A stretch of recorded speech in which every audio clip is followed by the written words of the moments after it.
Alibaba ఒక పేద దారివృత్తి చేసుకుని వడ్రంగి. ప్రతిరోజు అడవిలో కట్టెలు నరుకుతూ తన జీవనం సాగిస్తాడు.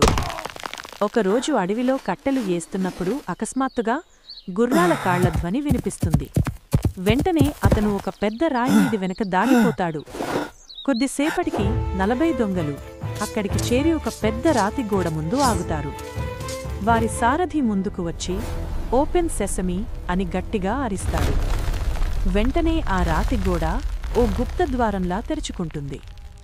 దొంగలు తమ ఒంటెలతో పాటు లోపలకు వెళ్లి కొంతసేపటి తరువాత బయటకు వచ్చి క్లోజ్ సెసమీ అని చెప్పగానే గుహ మళ్లీ మూసుకుపోతుంది. దొంగలు వెళ్లిపోయిన తర్వాత అలీబాబా బయటికి వచ్చి ఆశ్చర్యంతో ఆ రాతి దగ్గరికి వెళ్తారు. గుహ తలుపు తెరుచుకుంటుంది. లోపలికి వెళ్లి చూస్తే బంగారం, వెండి, రత్నాలు విలువైన వస్త్రాల గుట్టలు, దొంగలు దోచుకొచ్చిన నిధులు కనిపిస్తాయి. పేదవాడైన నిజాయితీగల మనిషి అయిన అలీబాబా తన కుటుంబాన్ని పోషించడానికి అవసరమైన కొద్దిపాటి బంగారు నాణేలు మాత్రమే తీసుకుని నిశ్శబ్దంగా ఇంటికి వెళ్లిపోతాడు. అలీబాబా జరిగిన విషయాన్ని తన భార్యకు చెబుతాడు. ఆమె బంగారం చూసి ఆశ్చర్యపడిన వాళ్ల దగ్గర ఎంత ఉందో తెలుసుకోవాలనే ఆసక్తి కలుగుతుంది. అందుకే అలీబాబా అన్నయ్య అయిన కాసిం భార్య దగ్గర్నుంచి ఒక తూకం తీయడానికి బరువు కొలిచే త్రాసు అప్పుగా తెచ్చుకుంటుంది. కాసిం భార్య మాత్రం అనుమానంతో ఉంటుంది. త్రాసు కింద భాగంలో కొంచెం మెత్తని మైనాన్ని అంటిస్తుంది. అలీబాబా త్రాసును తిరిగి ఇచ్చేప్పుడు ఆ మైనానికి ఒక బంగారు నాణెం అతుక్కుని ఉంటుంది. దాన్ని చూసిన కాసిం అలీబాబా ఏదో విలువైన గుట్టు కనుగొన్నాడని గ్రహించి అతడిని బలవంతంగా ఆ రహస్యం చెప్పమని అడుగుతాడు. అలీబాబా అన్నీ వివరంగా చెప్పినా కాసిం లోపలున్న దురాశ మాత్రమే పెరుగుతుంది. మరుసటి ఉదయం అతడు ఆతృతగా అడవికి పరుగెత్తి వెళ్లి పెద్ద రాయి దగ్గరికి చేరుతాడు. ఓపెన్ సెసమీ అని అరిచేస్తాడు. గుహ వెంటనే తెరుచుకుంటుంది.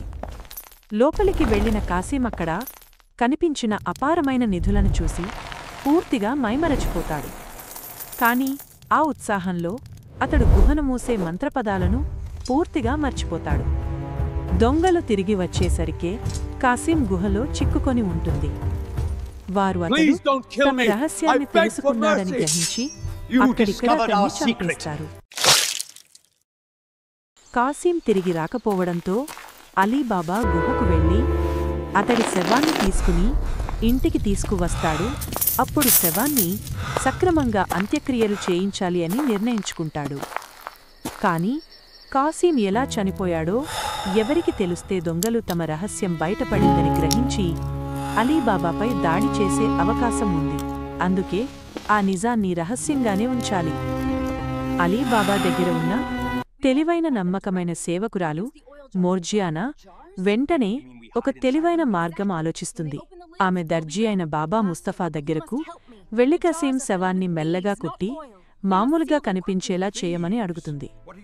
ఎక్కడికి తీసుకెళ్తున్నారో, ఎవరిని కుట్టుతున్నారో తెలియకుండా ఉండేందుకు అతని కళ్లకు గంతలు కడుతుంది. మోర్జియానా చేసిన ఈ తెలివైన చర్య అలీబాబా కుటుంబాన్ని పెద్ద ప్రమాదం నుండి కాపాడుతుంది. దొంగలు మళ్లీ గుహకు వచ్చేసరికి కాసిం శరీరం కనిపించదు. వెంటనే వారు మరొకరు తమ రహస్యం తెలుసుకున్నారని అర్థం చేసుకుంటారు. అప్పుడే దొంగల నాయకుడు ఆ అపరిచితుడి ఇల్లు ఎక్కడుందో కనుక్కోవడానికి ఒక యోచన ప్రారంభిస్తాడు. అతడు కొన్ని సంకేతాలను అనుసరించి దర్జీ బాబా ముస్తఫా దగ్గరికి చేరి బెదిరించి తనను అక్కడికి తీసుకెళ్లమని చెబుతాడు.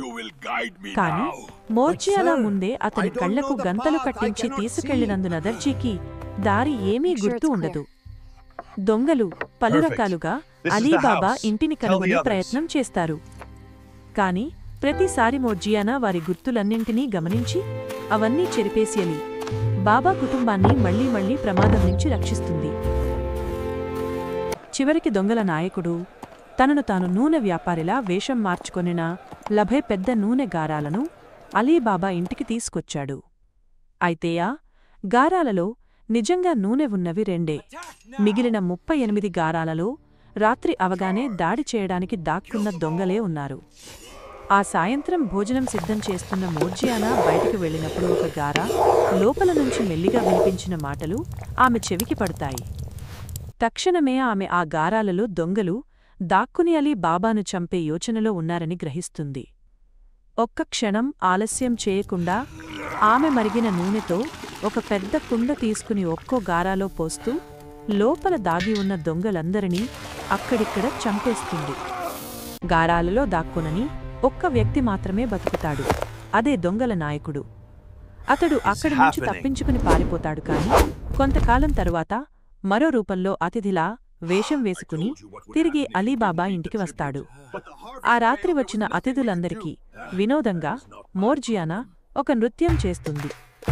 నృత్యం మధ్యలోనే ఆమె ఆ అతిథుల్లో ఒకరిని గమనిస్తుంది.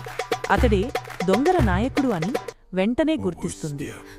ఒక క్షణం కూడా సందేహించకుండా మోర్జియానా తన దుస్తులలో దాచుకున్న కత్తిని బయటకు తీసియలి బాబాపై దాడి చేయడానికి ముందే అతడిని అక్కడికక్కడే చంపేస్తుంది. మోర్జియానా తనను ఎన్నిసార్లు ప్రాణాపాయం నుండి రక్షించిందో అలీబాబా గ్రహిస్తాడు. ఆమె విశ్వాసం, ధైర్యం, తెలివితేటలు చూస్తూ ఆమెను సేవకురాలి స్థితి నుండి విముక్తి చేసి తన కుటుంబ సభ్యురాలిలా గౌరవిస్తూ చూసుకుంటాడు. గుహలోని నిధులపై అలీబాబాకి హక్కు వస్తుంది. కాని ఆ సంపదను అతడు అహంకారం లేకుండా జ్ఞానంతో ఉపయోగిస్తూ ఇతరులకు సహాయం చేస్తూ మంచి జీవితాన్ని గడుపుతూ ముందుకు సాగుతాడు.